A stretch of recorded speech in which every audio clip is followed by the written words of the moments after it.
C'est avec une très grande joie d'entrer dans votre foyer aujourd'hui. Nous sommes arrivés au moment où nous allons écouter ensemble l'enseignement qui porte quel numéro déjà? C'est le numéro 1, notre enseignement d'aujourd'hui. Après une pause assez longue, nous allons avancer dans la suite de l'enseignement. Le titre de l'enseignement d'aujourd'hui concerne le Dieu d'Abraham. C'est quel livre qui parle de lui? Vraiment? Est-ce que c'est le Coran de l'islam? Ou bien le Sefer Torah juif?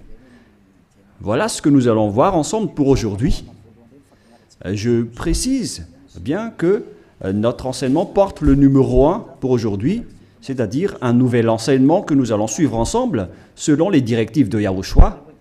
Gloire éternelle à lui. Premièrement, je réitère mes salutations pour vous qui m'écoutez et je vous souhaite le meilleur pour vous qui suivez déjà la parole et l'enseignement en ce moment. Nous sommes arrivés au moment où nous allons avancer dans cet enseignement numéro 1 pour aujourd'hui, que vous allez suivre avec moi, l'ambassadeur de Yahushua, Ziadia Elia. C'est moi qui est avec vous en ce moment, que vous voyez en image, et ma voix, vous êtes déjà habitué à l'écouter de manière habituelle. Et je répète encore le titre de notre enseignement. Où est-ce qu'on peut trouver la vérité? C'est dans quel livre qui parle vraiment du Dieu d'Abraham? Car là, on parle vraiment du livre juif. Pourquoi je parle du livre juif qu'on appelle le Sefer Torah? Et il y a aussi le livre du Coran. Pourquoi Elia parle du livre juif, du Sefer Torah, ainsi que du Coran? Car chacun parle du Dieu d'Abraham, chacun des deux livres, alors que chacun aussi a sa version et leur langage. Et on parle de versions tout à fait opposées, deux versions diamétralement opposées, qu'on peut dire qui sont vraiment opposées avec aucune liaison. Car par exemple, le nom du Dieu d'Abraham dans le Sefer Torah juif, c'est Yahva. Voilà ce qu'on voit dans le Sefer Torah juif. Et lorsque vous regardez dans le Coran, vous voyez que c'est Allah qui est écrit dedans. Donc, c'est clair que la question doit se poser, lequel des deux est le vrai? Car chacun a sa propre version. Et qui est-ce qu'on doit suivre si on regarde et si on écoute? Mais pour les personnes qui ne se cassent pas la tête avec le salut, ils disent que ça va de soi. Mais si vous cherchez vraiment le chemin vers le salut, vous voyez bien que ce schéma est différent. L'autre est vrai et l'autre est faux. C'est pourquoi la question, quel est le vrai livre en ce moment? Car dès le commencement, je vais vous préciser, et en même temps, je regarde un peu les téléphones, ainsi que les applications, car je vais lire le Coran à travers une application. Et donc, nous allons d'abord voir que ils reconnaissent bien, quoi déjà? Ils reconnaissent bien l'existence de quoi déjà?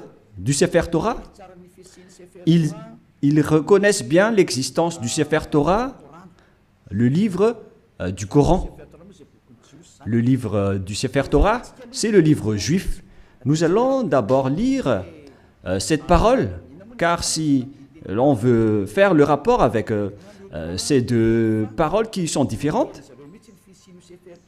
alors que le Coran reconnaît bien le Sefer Torah juif, le Sefer Torah appartient aux Juifs israéliens.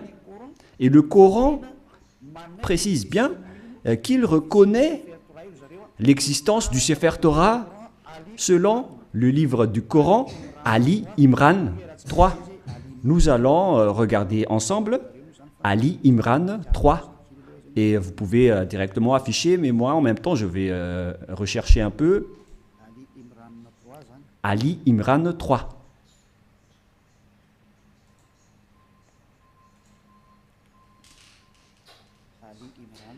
Ali Imran, que vous pouvez déjà afficher, car là, je l'ai retrouvé. Le voilà. Ali Imran 3. Et nous regardons ensemble vers l'écran. Il y a donc une langue arabe et après, il y a la traduction. Il a fait descendre sur toi le livre avec la vérité. Confirmant le livre descendu. Et il fit descendre la Torah et l'Évangile, ce qui prouve que l'islam reconnaît bien que ce sont eux qui ont fait entrer la Torah ainsi que l'Évangile dans le verset 2, à l'Imran verset 2. Voilà ce qui est dit. Allah, pas de divinité à part lui. C'est-à-dire qu'il n'y a pas aucun Dieu à part lui, le vivant, celui qui subsiste par lui-même.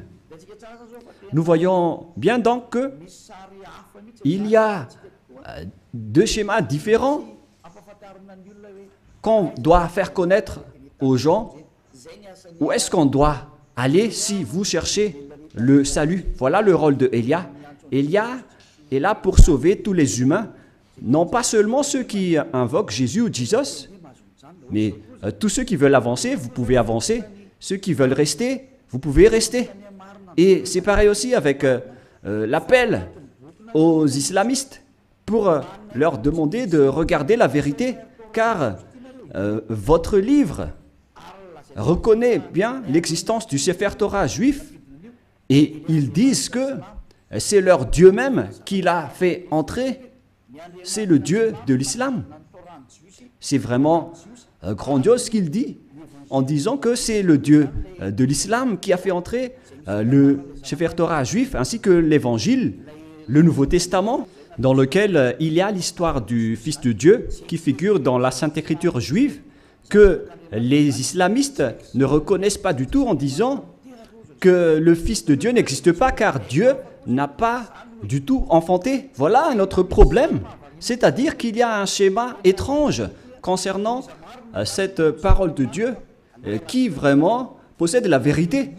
Et donc, nous allons suivre le titre qui raconte vraiment ce Dieu et qui a vraiment la vérité.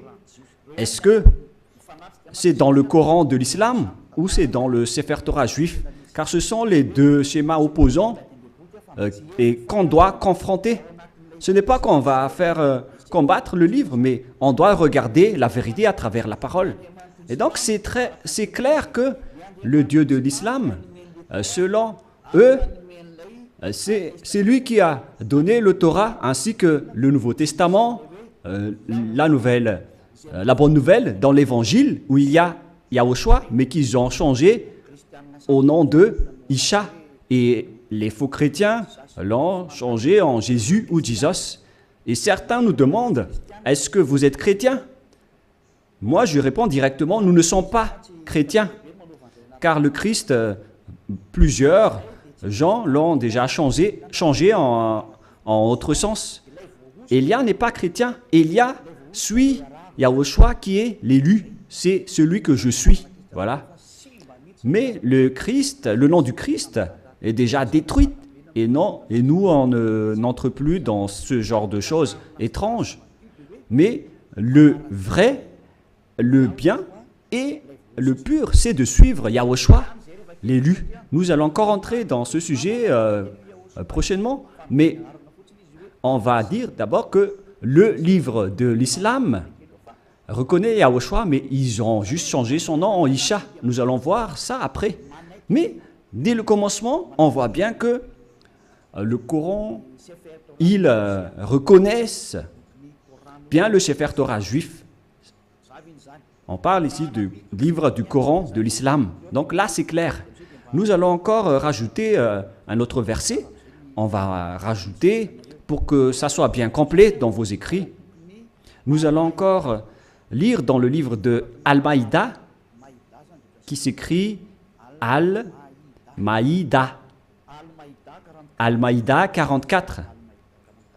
Nous allons aussi lire Al-Maïda 44, que je vais encore rechercher un peu.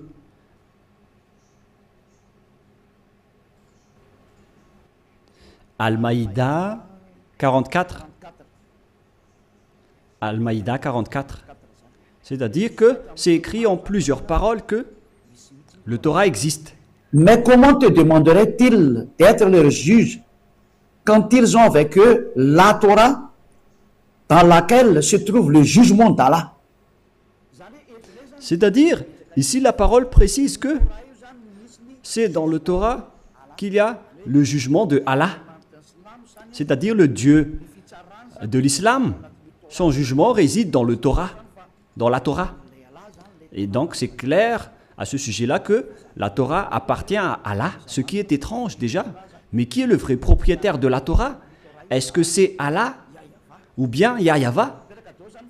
Toutes ces questions se posent, car nous voyons tous ensemble que les islamistes disent qu'ils sont les propriétaires de la Torah, d'après ce schéma, car le jugement de Allah pour les humains est dedans.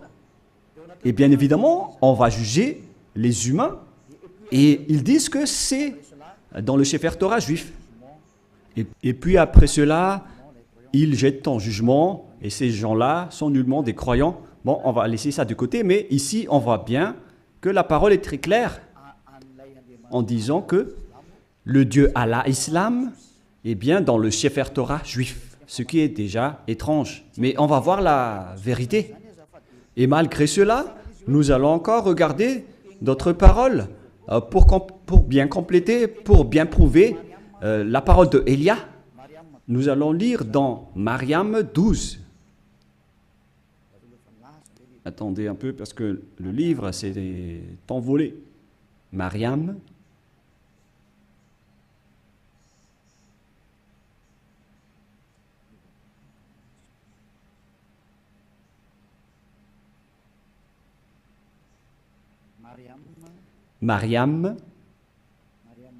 Mariam 12.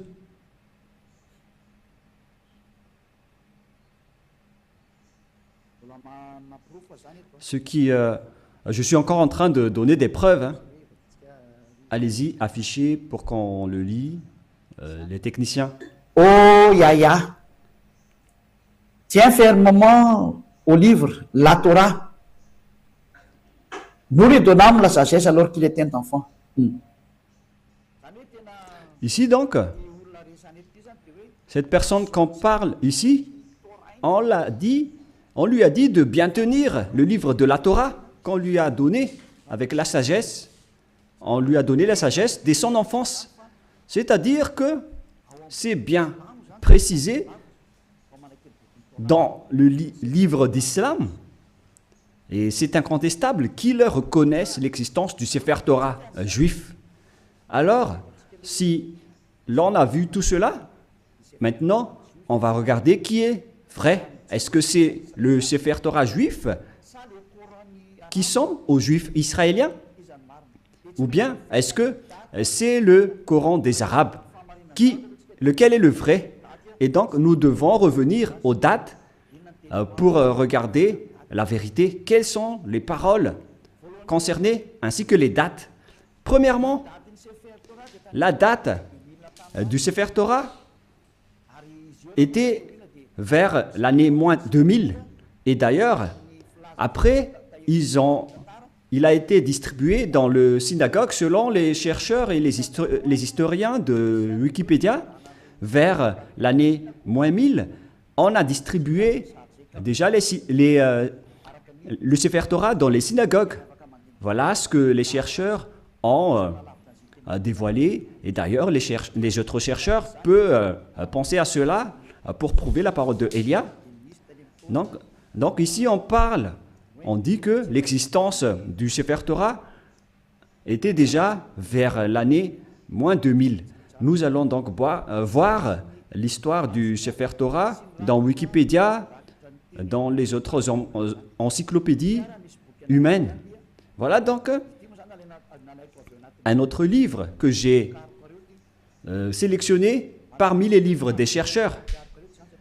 En fait, ils sont plusieurs, ces chercheurs, qui ont sorti cette déclaration que j'ai extrait de leur livre. C'est dans l'ancien hébreu alphabet chart. Voilà son titre. Ancien alphabet hébreu chart. Le voilà. C'est en hébreu. Voilà les alphabets hébreux. Et il précise les dates. C'est en quelle année la date, sa date de parution. Voilà donc la date. Ça a été utilisé entre moins 2000 avant Yahushua et moins 1000 avant Yahushua. C'est-à-dire que ça a été utilisé avant l'année moins 2000 jusqu'à l'année moins 1000 avant l'an 0. C'est-à-dire que le Sefer Torah juif, selon ce que tout le monde connaît déjà, notamment les savants, ils connaissent tout cela, mais moi j'ai sélectionné spécialement cela dans Ancien Hébreu Recherche Chapter. C'est-à-dire que les Hébreux ont fait des recherches avec leurs savants pour sortir cet article que ça a été utilisé vers moins 2000, qu'on a utilisé l'alphabet hébreu, colonne 1 utilisé dans l'ancienne époque, colonne 2 vers moins 1000 jusqu'à moins 100, et colonne 3 utilisée depuis moins 400 jusqu'à plus 100. Voilà donc. Alors, on voit bien que c'était utilisé vers moins 1000 jusqu'à plus 100, mais pas moins 100 pour la deuxième. Ici, on voit clairement que c'est depuis l'année moins 2000 que le Sefer Torah juif a déjà existé. Nous allons encore donner une deuxième preuve, toujours sur Wikipédia. Sur Wikipédia, ils disent, concernant la distribution du Sefer Torah juif, lorsqu'ils l'ont sorti, c'est dans Wikipédia que nous allons le lire. Voilà ce qui est dit dans le don du Sefer Torah. Don du Sefer Torah. C'est où déjà? Voilà. Le don des nouveaux Sefer Torah à la synagogue est souvent l'occasion d'une fête joyeuse avec des chants, danses et prières. Cet usage remonte au premier temple. On parle ici à l'époque où le temple de Jérusalem n'était pas encore détruit, vers 1000 avant Yahushua. Mais le vôtre, ce n'est pas cohérent. Hein. Voilà. C'est-à-dire que ça a déjà existé depuis l'année moins 1000 concernant la distribution du Sefer Torah dans les synagogues. Les synagogues, ce sont des genres de petites églises. Si on compare avec le royaume de Yahushua, ce sont les VP, les petites églises régionales, etc. Et donc, ils ont distribué le Sefer Torah depuis l'année moins 1000 dans les synagogues. C'est-à-dire, c'est depuis une époque ancienne que le Sefer Torah existait déjà. C'est-à-dire vers l'année moins 1000. Et on a déjà vu aussi qu'il a existé depuis moins 2000. Mais sa distribution dans les synagogues, c'était vers l'année moins 1000 avant l'an 0. Donc là, c'est clair et c'est bien prouvé que le Sefer Torah existait déjà avant l'année 0. Et vers l'année moins 1000, on l'a distribué dans les petites synagogues, dans les petites églises.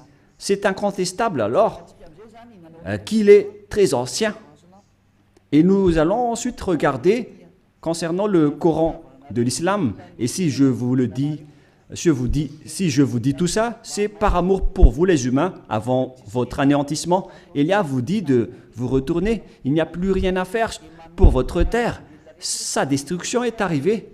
Et moi je dis à tous les humains de revenir vers le propriétaire de cette terre qui va être détruit, car vous ne pouvez plus l'empêcher en ce moment, c'est déjà en cours.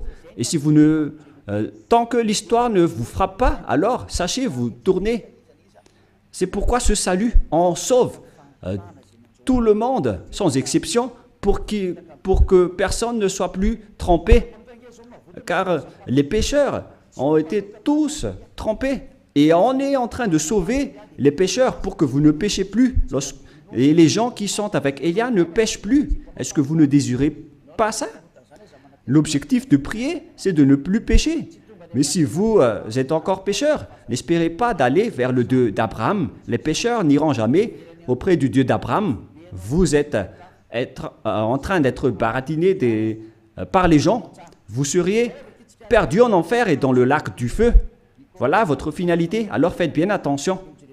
Et là, maintenant, on va voir à quel moment le Coran de l'islam a existé.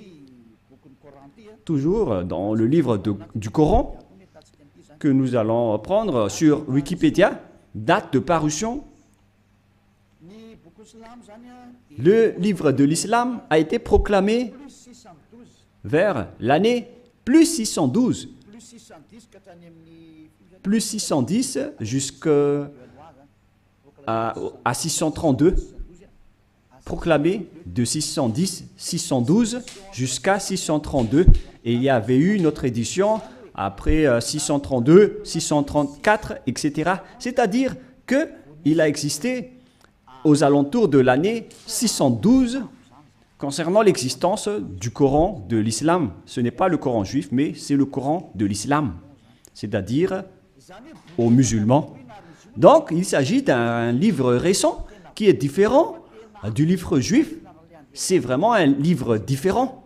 C'est pourquoi le nom de leur Dieu n'est pas pareil que le nom du Dieu juif. Le nom du Dieu juif qui est Yahva et le nom du Dieu de l'islam c'est Allah.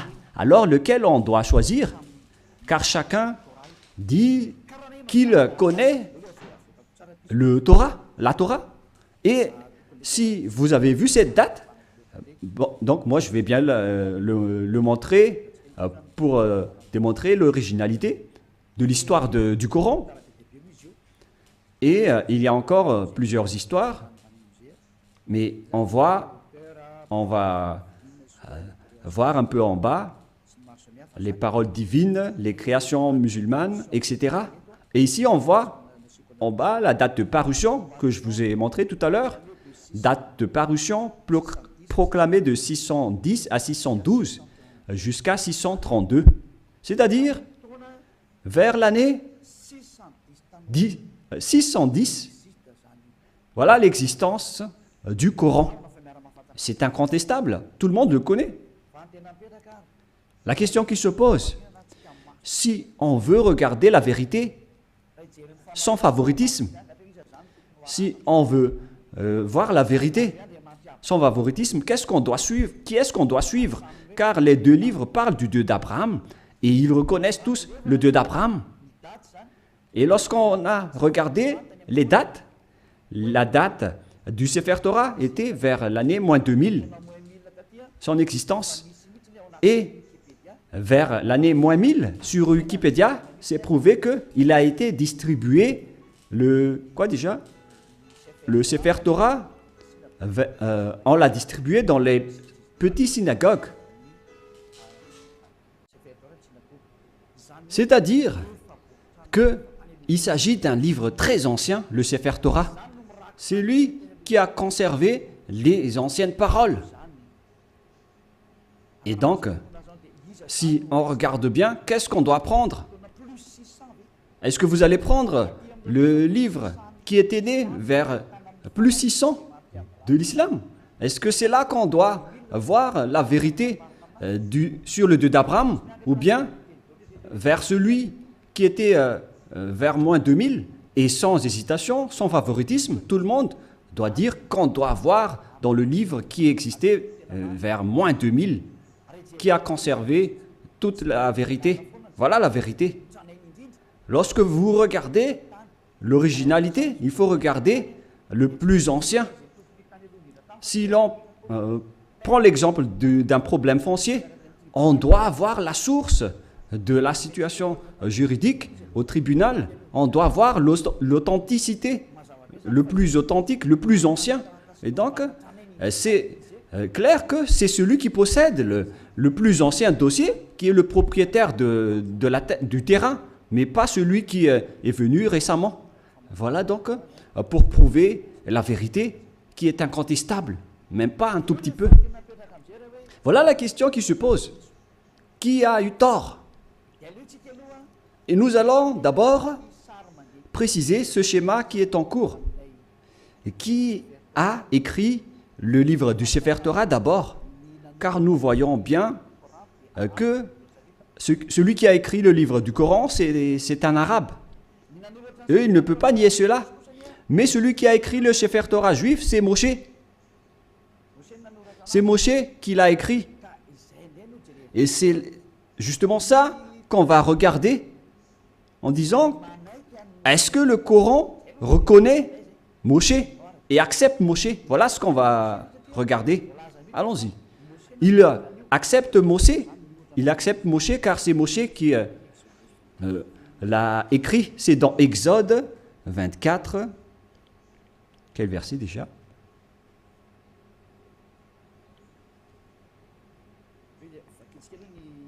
Nous allons d'abord lire sur Wikipédia. Nous allons lire sur Wikipédia concernant le livre de la Genèse pour voir qui l'a écrit. Nous allons lire le livre de la Genèse sur Wikipédia qui a été écrit par les chercheurs mondiaux. Donc, le livre de la Genèse, ainsi que les autres livres, qui les ont écrits? L'Exode, et etc. Le livre de la Genèse. Premier livre de la Bible, du Sefer Torah, car c'était des écrits récents, mais anciennement, son appellation juive, c'est le Sefer Torah. Et ça n'a pas changé ce nom juif, mais ce sont les autres nations qui l'ont changé en Bible. On parle ici du Sefer Bereshit, le commencement ou la Genèse. L'auteur traditionnel, ils l'ont précisé ici que c'est Moïse qui l'a écrit. Et il y a aussi d'autres auteurs avec d'autres remarques concernant d'autres auteurs anonymes. Mais Moshe a donc regroupé les écrits et qui les a conservés dans un seul livre. La raison, c'est que Moshe a reçu l'ordre de les écrire et Moshe les a écrits. Nous allons lire cette histoire dans le livre du Sefer Torah juif, dans le livre d'Exode, chapitre 24. Moshe a eu la parole qu'il devait écrire les paroles de Yahvé. Exode, chapitre 24, verset 4. Ce qui veut dire que l'histoire du livre de la Genèse, de l'Exode, Lévitique, Nombre et Deutéronome, ce sont tous des livres écrits par le grand-père Moshe. Moshe écrivit toutes les paroles de Yahvé. Puis il se leva du bon matin, il bâtit un autel au pied de la montagne et dressa 12 pierres pour les 12 tribus d'Israël. C'est-à-dire que c'est Moshe qui a écrit le Sefer Torah. C'est bien clair dans le verset 4 qui est bien clair. Moshe écrivit toutes les paroles de Yahvé. Personne ne peut plus contester cela en disant que c'est une autre personne qui l'a écrit. Donc l'ancien Sefer Torah, le plus ancien, c'est Moshe qui a écrit tous ces livres selon ce qui est dit dans le Sefer Torah, dans le livre d'Exode, qui est un livre de Moshe. Et nous allons voir maintenant si les islamistes acceptent Moshe. Et si les islamistes acceptent Moshe, alors on ne peut plus nier la vérité sur le Sefer Torah. Directement, le Sefer Torah est vrai et incontestable. Si vous allez encore contester cela, vous avez tort, car si vous acceptez la vérité sur son auteur, alors que Son nom figure bien dans le Sefer Torah. Il s'appelle Moshe dans le Sefer Torah, mais le Coran de l'islam l'a changé en Mosha. Voilà leur appellation, et tout le monde connaît cela. Et nous allons donc voir s'ils acceptent Moshe dans le Coran de l'islam. Si une fois vous l'acceptez, et nous allons le voir ensemble, alors il faut que vous vous tournez vers la vérité. Voilà la sagesse. Il faut aller vers la vérité. Le rôle de Elia est d'expliquer, de prouver. Si vous ne voulez pas écouter, tant pis pour vous. Mais mon rôle, c'est d'expliquer, de prouver, comme j'ai prouvé aux personnes qui appellent Jésus en disant que vous avez tort. Regardez-vous, vous êtes pécheurs. Et même le livre du Coran précise bien que tous les islamistes sont pécheurs. Et ce qui est pire, c'est qu'ils vont être tous jetés en enfer. Et ils connaissent tous cela. Et ils disent que on va les sélectionner petit à petit de l'enfer après. La question que je vous pose, par quel moyen vous allez quitter l'enfer? Car c'est écrit dans votre livre, ma venue, c'est de sauver les humains sans exception. Voilà le grand amour.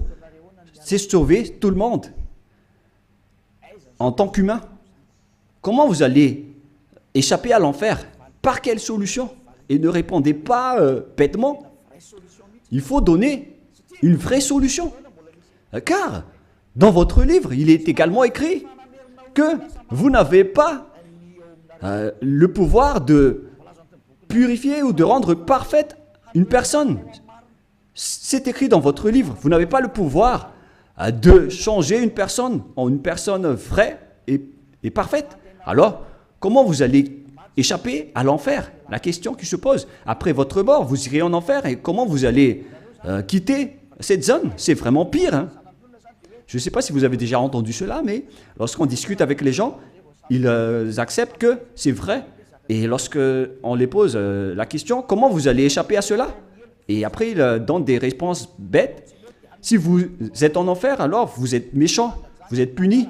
C'est là que les adultères, les voleurs, les idolâtres, ils vont être jetés en enfer et dans le lac de feu et de soufre. Mais dans le livre de Sefer Torah juif, il est dit que si quelqu'un est jeté là-bas, il ne pourrait plus y échapper. Souvenez-vous bien de cela. Donc, on va voir maintenant que est-ce que le Coran accepte Moshe ou Moïse pour les catholiques romains et les protestants. Pour les protestants, Moshe. Pour le Sefer Torah original, c'est Moshe. Et pour le Coran de l'islam, c'est Mosha, mais c'est le même. Nous allons donc chercher cette parole. Est-ce que le Coran accepte les prophètes? Voilà ce qu'on va lire en premier. Et nous allons bien lire que les islamistes acceptent les prophètes dans le livre d'Al-Baqarah 39. Nous allons devoir préciser un peu la recherche sur Al-Baqarah 39. Veuillez patienter un tout petit peu car je suis en train de rechercher. Al-Baqarah. Quel verset déjà? Quel chapitre? 39, 36, 37, 38, 39.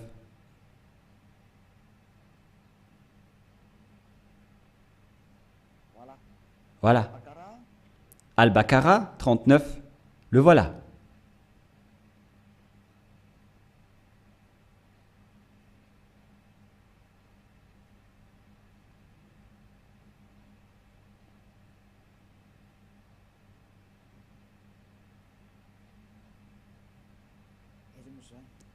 Où il est passé déjà?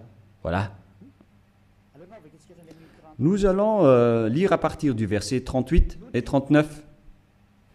Nous dîmes, descendez d'ici, vous tous, toutes les fois que je vous enverrai un guide, c'est-à-dire lorsqu'ils vont envoyer un guide parmi vous pour vous guider, celui qui vont les suivre n'auront pas de crainte ou de terreur, etc. Voilà. Verset 39. Et ceux qui ne croient pas à nos messagers, quiconque ne croit pas à nos messagers, c'est-à-dire leurs prophètes, et traitent de mensonges nos révélations. C'est-à-dire que c'est de la mensonge qu'ils ont transmis aux messagers. Ce sont des gens du feu, ceux qui contredisent nos prophètes, où ils demeureront éternellement. Donc, s'ils n'acceptent pas les prophètes, la parole des prophètes, vous allez être mort en enfer à jamais. C'est-à-dire qu'on doit accepter les paroles des prophètes. Alors, on sait bien tous qu'il n'y a pas de prophète plus ancien que Moshe, notamment en termes de prophète israélien. Et nous allons voir à propos de ce schéma. Voilà, premièrement. Et nous allons encore regarder dans Al-Baqarah 98. Al-Baqarah 98, qu'est-ce qui est dit ici? Nous allons avancer petit à petit. Voilà. Al-Baqarah 98. Al-Baqarah, voilà. 98. Dit, quiconque est ennemi d'Allah, il s'agit de leur Dieu, de ses anges et de ses messagers, jusqu'à ses messagers, de Gabriel et de Michaël. Vous voyez bien qu'il y a le terme Gabriel et Michaël qui se trouve dans le livre de Sefer Torah également. Allah sera son ennemi, c'est-à-dire que Allah sera leur ennemi, car Allah, le Dieu de l'islam, il est l'ennemi des infidèles. C'est-à-dire, on doit accepter les paroles des messagers ou des prophètes, sinon vous serez un ennemi de ce Dieu. C'est clair alors qu'on va voir que est-ce que Moshe est un prophète dans le livre du Coran? Mais si Moshe est un prophète, alors les paroles de Moshe doivent être acceptées par les islamistes, car Moshe est le premier prophète. Et eux, ils reconnaissent le livre de la Torah. Et Moshe se trouve dans la Torah et pas ailleurs. Nous allons également voir une autre parole, toujours dans Al-Baqarah, mais dans le chapitre 253. C'est un peu loin, ce chapitre 253. C'est encore loin.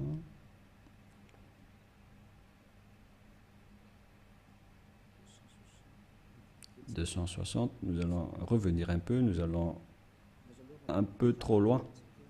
Là, on est en train de trop rechercher. 200 et combien? J'ai dit déjà? «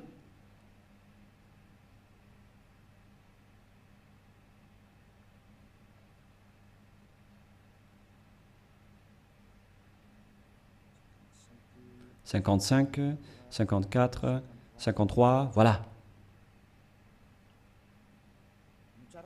Écoutez bien ceci. Parmi ces messagers, nous avons favorisé certains par rapport à d'autres. Il en est à qui Allah a parlé, vous savez. C'est-à-dire, parmi les prophètes et les messagers, il y a des hauts gradés par rapport aux autres.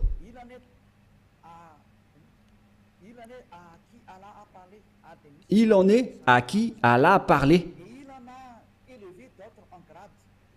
Et il en a élevé d'autres en grade, qui ont été promus en grade. Ils disent Jésus ici, mais à vrai dire, c'est Yahushua. Vous voyez le changement des noms. Et les islamistes parlent de Isha. Donc, Yahushua, fils de Marie ou de Maria.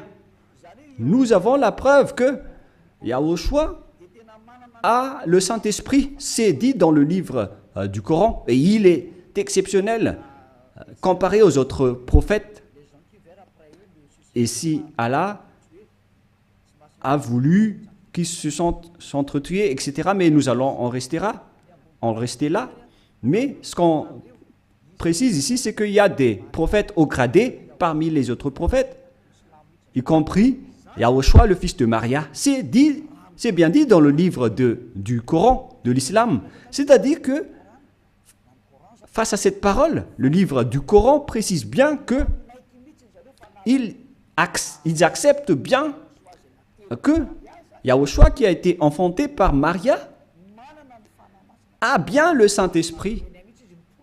Et ils ont dit qu'ils ont bien la preuve qu'on lui a bien donné le Saint-Esprit. On lui a confirmé le Saint-Esprit. Et c'est Allah qui a dit cela selon eux.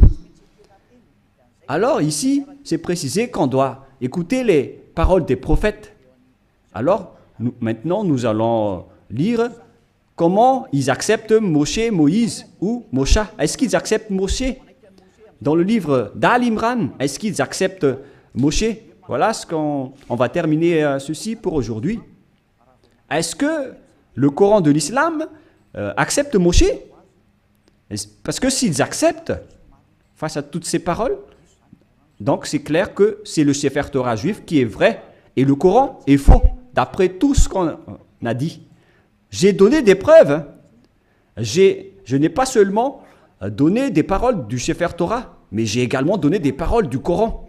Comme ça, vous voyez bien que je n'ai pas fait du favoritisme, car chacun a dit sa version, et à vous de connaître lequel doit-on suivre.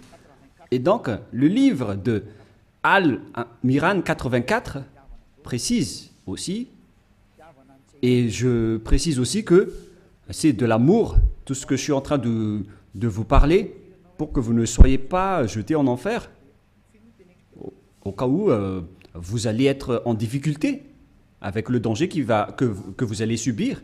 J'ai dit Al-Imran 84, voilà. Allons-y. Dit Al-Imran 84. Nous croyons en Allah, à ce qu'on a fait descendre sur nous. On parle ici des islamistes. À ce qu'on a fait descendre sur Abraham, en Ismaël, en Isaac. Tous ces noms figurent dans le livre du Sefer Torah, hein, en Jacob et sa tribu. On voit bien l'histoire de cette tribu dans le livre du Sefer Torah juif et de ce qui a été porté par Moïse. Moïse, et donc ici c'est le porte-parole et le prophète, et on va dire Yahushua directement. Et ici donc, on précise bien que les islamistes croient à tous les prophètes jusqu'à Jésus, Isha, c'est-à-dire Yahushua, en vrai. Depuis Moshe ou Moïse, ils acceptent tous les prophètes. C'est clair alors que le Coran ne peut pas dire qu'il nie Moshe. C'est pas vrai. On le nie carrément, car nous l'avons bien tous vu ensemble. Élia n'a rien inventé. Élia n'a rien inventé. C'est le salut. Le danger arrive sur votre terre. C'est le devoir de Élia de vous sauver. Mais si vous ne voulez pas être sauvé, vous avez déjà écouté, tant pis pour vous, mais j'espère que vous allez être sauvés. Nous allons encore voir une autre parole dans Mariam 51. Où se trouve le livre de Mariam 51.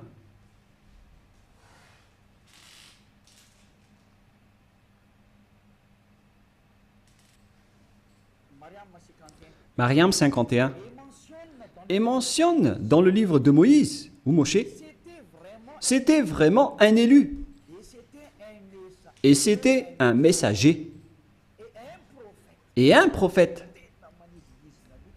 Les islamistes exigent bien et précisent qu'il faut bien marquer que Moïse ou Moshe c'était vraiment un élu. Il faut bien donc marquer dans le livre de l'islam que Moïse ou Moshe ou Mosha, c'est un élu, c'est un porte-parole et c'est un vrai prophète, messager. Voilà. Il est également en même temps un élu, il a été choisi. C'est vraiment un élu. C'est un homme élu, alors ne le négligez pas. Voilà ce que ça veut dire. Vous voyez maintenant que les islamistes ne doivent plus nier. Car c'est bien dans leur Coran la vérité de Moshe. Et qu'est-ce que Moshe a dit? Car c'est Moshe qui va nous dire que c'est lui qui a écrit le livre de la Genèse. Nous allons aussi voir cette parole. Donc c'est clair que vous ne devez plus nier cela en disant qu'il y a des fausses paroles. Pourquoi vous allez contredire la parole de Moshe? Car la parole de Moshe est vraie et ça a déjà existé vers moins 1500. Comment vous allez encore pouvoir le nier? Vous voyez bien que c'est impossible. Directement, vous allez nier votre propre parole si vous niez les paroles de Moshe. C'est clair, donc, que vous devez revenir vers le Sefer Torah juif si vous voulez être sauvé. Si vous ne voulez pas revenir là-bas, alors là, vous êtes frappé par votre propre parole. Je n'ai rien inventé. Lisez bien la parole. Il faut que nous allons encore rajouter une autre parole pour prouver dans Al-Baqarah 51. Al-Baqarah 51, nous allons lire.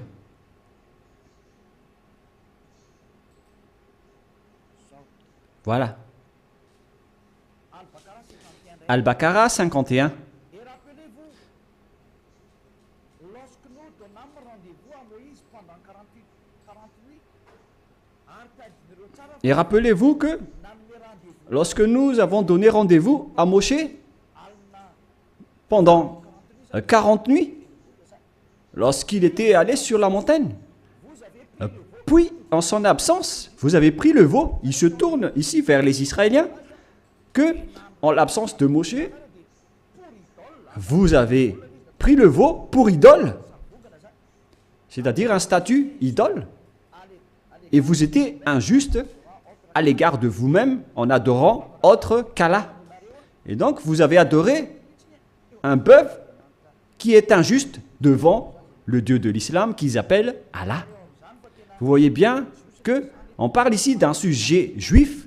Donc, les islamistes acceptent que Moshe était bien monté sur la montagne, alors qu'on voit cette histoire dans le Sefer Torah juif qui existait déjà vers moins 1500, qui est bien loin comparé au livre du Coran qui a existé vers plus 600. Les dates ne sont pas vraiment du tout, ne sont pas du tout proches. Et si on écoute tout cela, on doit bien penser, est-ce que on doit nier encore le Sefer Torah juif et pour confirmer que les paroles de Moshe sont incontestables? C'est le livre de Coran qui le dit. Je n'ai rien inventé. Nous allons encore regarder une autre dernière parole dans le livre de An-Nisha 163. An-Nisha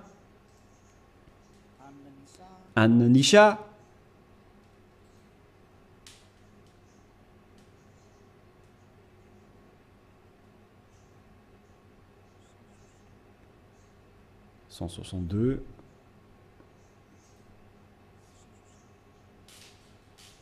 Là, c'est 160 et combien?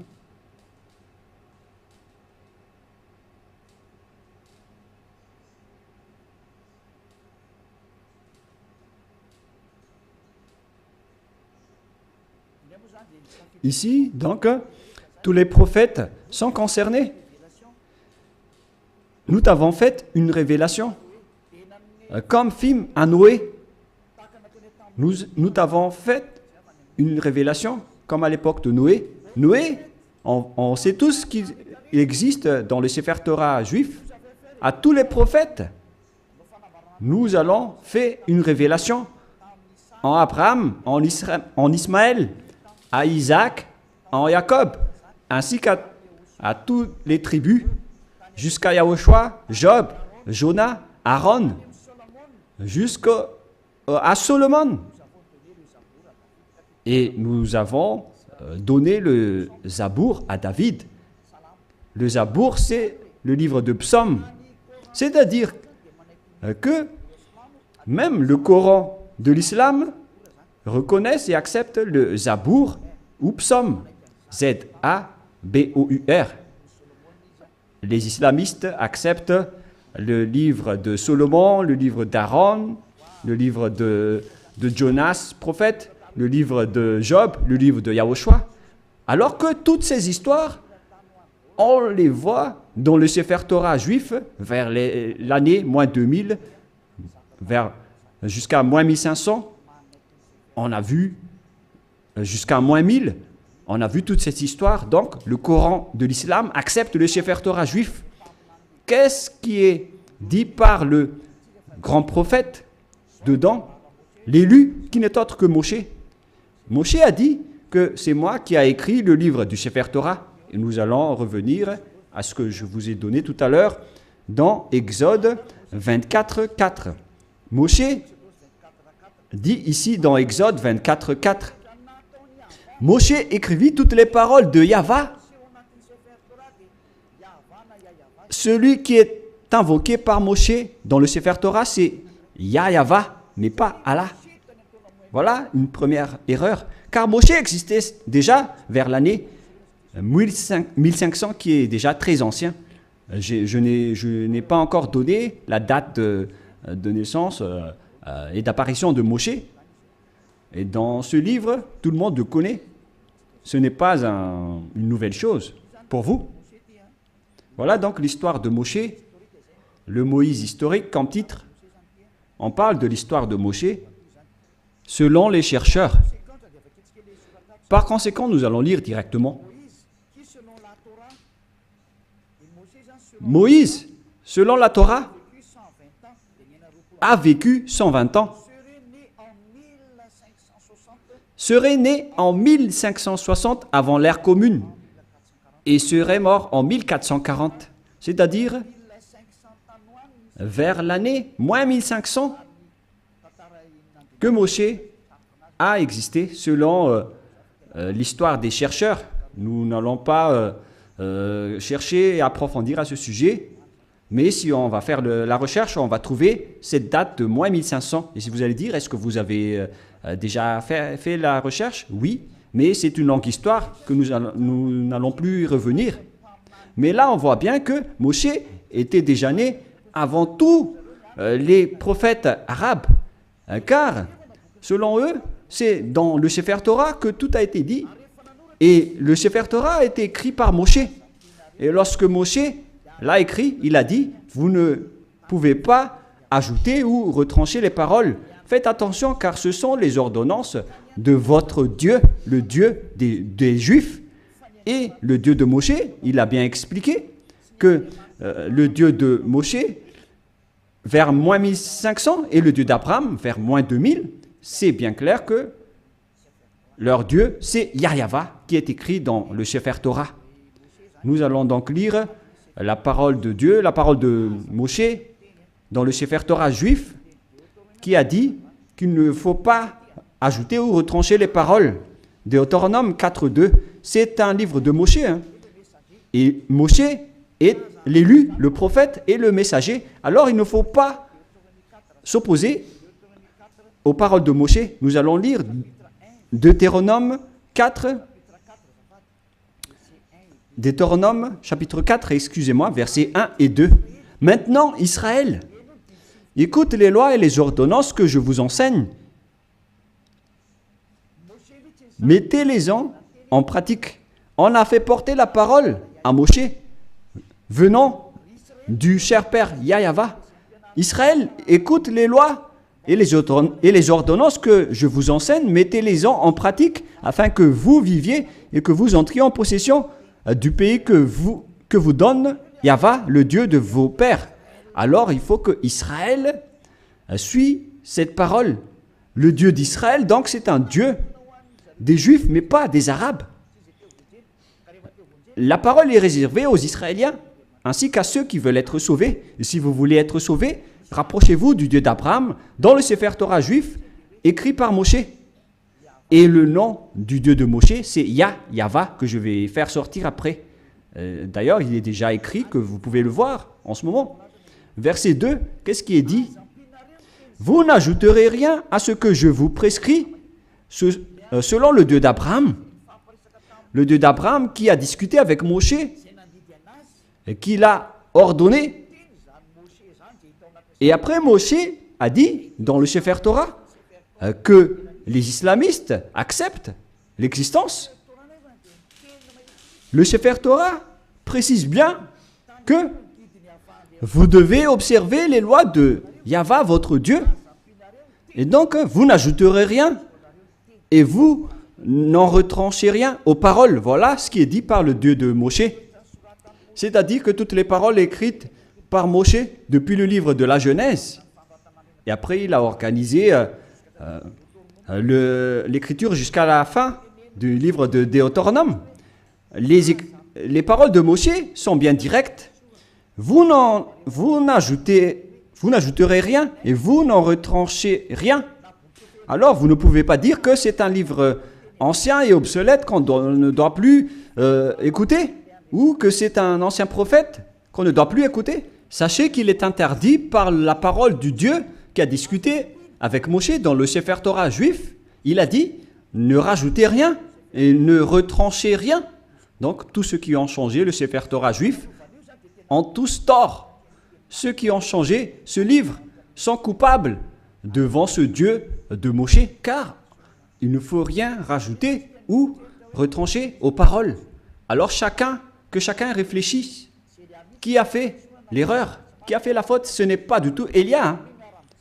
Je vous ai donné la preuve. Et que chacun regarde et lit et écoute qui a eu tort.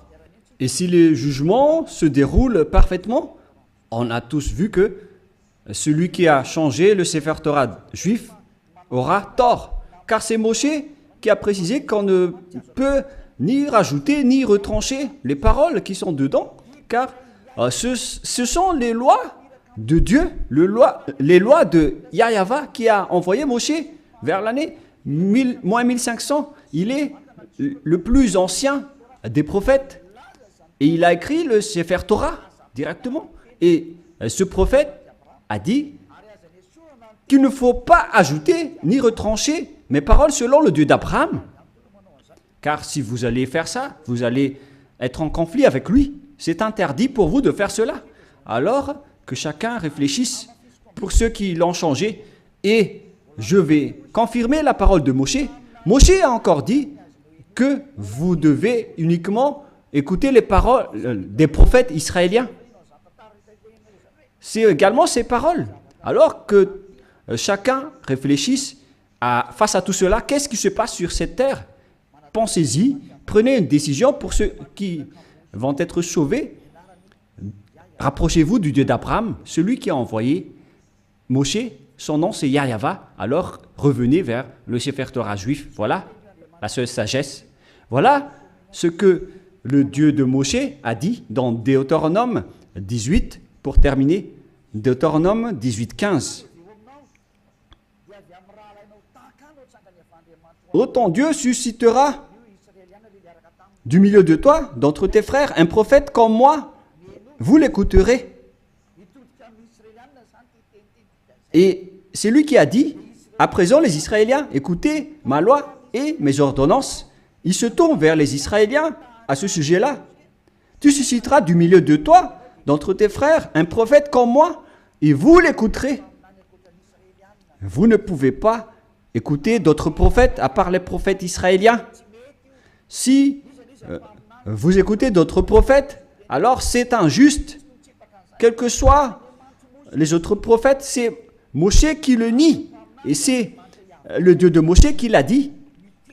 Et c'est le Dieu Yahva qui a envoyé Moshe, le prophète, qui a dit que vous ne devez écouter que les prophètes israéliens. Pour terminer, nous allons lire le verset 18 et 19. Deutéronome 18, 19. Je leur susciterai du milieu de toi, de leurs frères, un prophète comme toi. Je mettrai mes paroles dans sa bouche et il leur dira tout ce que je lui commanderai. Et si quelqu'un n'écoute pas mes paroles qu'il dira en mon nom, c'est moi qui lui en demanderai compte. Selon ce Dieu d'Abraham, c'est le Dieu d'Abraham qui a déclaré que quiconque n'écoute pas ma parole, je vais les juger. Qu'est-ce qu'il a dit? Vous devez uniquement écouter les prophètes israéliens. S'ils ne sont pas israéliens, alors c'est pas correct. Selon le Dieu d'Abraham, il a dit que vous devez écouter les prophètes israéliens. Et le prophète israélien qui a écrit cela, c'est Moshe, que vous acceptez dans le livre du Coran. Le Coran accepte précisément qu'il est accepté en tant que prophète, messager et élu. Donc si vous niez Moshe, ce Dieu d'Abraham va vous juger. Et nous allons terminer avec le nom du Dieu d'Abraham. Son nom c'est Yahva. Nous allons lire dans le livre de l'Exode pour terminer. Et après que chacun réfléchisse sur cette grande bonté, car c'est un salut pour vous. Nous sommes arrivés pour vous sauver. Le sage voit le danger et se cache, mais le fou avance et regrette. Exode 15, 2. Yahva est ma force et le sujet de mes louanges. C'est lui qui m'a sauvé. Il est mon Dieu, je le célébrerai. Il est le Dieu de mon Père. Je l'exalterai. Yahva est un vaillant guerrier. Yahva est son nom. Donc, le nom de ce Dieu dans le Sefer Torah, c'est Yahva. D'ailleurs, nous avons le Sefer Torah que nous allons montrer pour terminer dans Exode 15, 2.